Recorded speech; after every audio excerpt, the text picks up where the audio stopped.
Hi all, welcome back. Summer സീസണിൽ, അതായത് ഈ വേനൽക്കാലത്ത് ഞാൻ കണ്ടിട്ടുള്ള ഏറ്റവും വലിയൊരു അഡ്വാൻറ്റേജ് എന്ന് പറയുന്നത് കുറേ മാങ്ങ കഴിക്കുക എന്നുള്ളതാണ്. നല്ല ഫ്രഷായ മാങ്ങ നമ്മുടെ വീട്ടിൽ തന്നെ കിട്ടുന്ന സമയത്ത് നമ്മൾ എന്തിനാണ് വെറുതെ പൈസ കൊടുത്ത് വിഷമടിച്ച മാങ്ങ പുറത്തുനിന്ന് വാങ്ങിക്കുന്നത്? അതിൻ്റെ ആവശ്യമില്ല.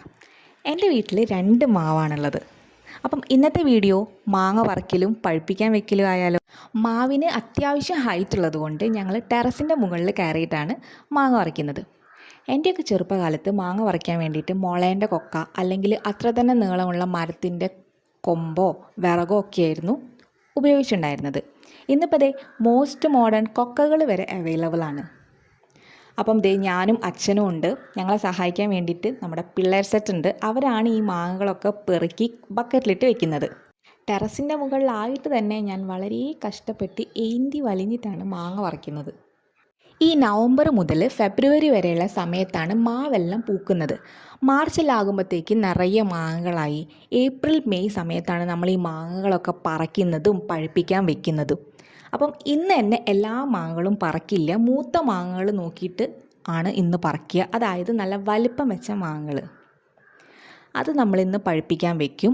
അത് കഴിഞ്ഞ് ഒരാഴ്ച കഴിയുമ്പോഴത്തേക്ക് അടുത്ത സെറ്റ് ഓഫ് മാങ്ങകൾ മൂത്തിട്ടുണ്ടാവും. അപ്പോൾ അത് പറിക്കും, എഗെയിൻ പഴുപ്പിക്കാൻ വെക്കും. അങ്ങനെ എനിക്ക് തോന്നി ഈ ഒരു ഏപ്രിൽ മെയ് സമയത്ത് നമ്മളൊരു 5-10 തവണയെങ്കിലും മാങ്ങ പറിച്ച് പഴുപ്പിക്കാൻ വെക്കും. അപ്പോൾ അതുകൊണ്ട് തന്നെ ഈ ഒരു 2 മാസം സമയത്ത് മൊത്തം നമുക്ക് മാങ്ങ കഴിക്കാം. പിന്നെ ഈ മാങ്ങ പറിക്കുന്ന സമയത്ത് ശ്രദ്ധിക്കേണ്ട ഒരു കാര്യം എന്ന് പറയുന്നത് താഴെ വീഴാതെ നോക്കണം. നമുക്കിത് പച്ചയ്ക്ക് ഉപയോഗിക്കാനാണെങ്കിൽ, അതായത് അച്ചാറിടാനോ ഉപ്പിലിടാനോ ഇനി കറിയിലിടാനാണെങ്കിൽ നിലത്ത് വീണാലും പ്രശ്നമില്ല. പക്ഷെ നമ്മളിത് പഴുപ്പിക്കാനാണെങ്കിൽ താഴെ വീഴാതെ നോക്കണം. താഴെ വീണ് കഴിഞ്ഞാൽ അത് വെക്കുന്ന സമയത്ത് ഒന്നെങ്കിൽ കേട് വരും അല്ലെങ്കിൽ പുഴു വയ്ക്കും. അപ്പോൾ എല്ലാവരും നിലത്ത് വീഴാതെ മാങ്ങ പറിച്ച് പഴുപ്പിക്കാൻ വെച്ചോളൂ. പിന്നെ നമ്മൾ ഈ കുഴി എണ്ണാതെ അപ്പം മാത്രം തിന്നുന്ന ടീംസ് ആയതുകൊണ്ട് ഈ മാവിൻ്റെ പേരെനിക്കറിയില്ല. നല്ല മധുരമുള്ള മാങ്ങയാണെന്ന് മാത്രമേ അറിയുള്ളൂ. ഞാൻ എന്തായാലും ഇതേ ആയുധം വെച്ച് കീഴടങ്ങി. ഇനി ബാക്കി അച്ഛൻ പറിച്ചോളൂ, നമുക്ക് പെറുക്കി കൂട്ടാം.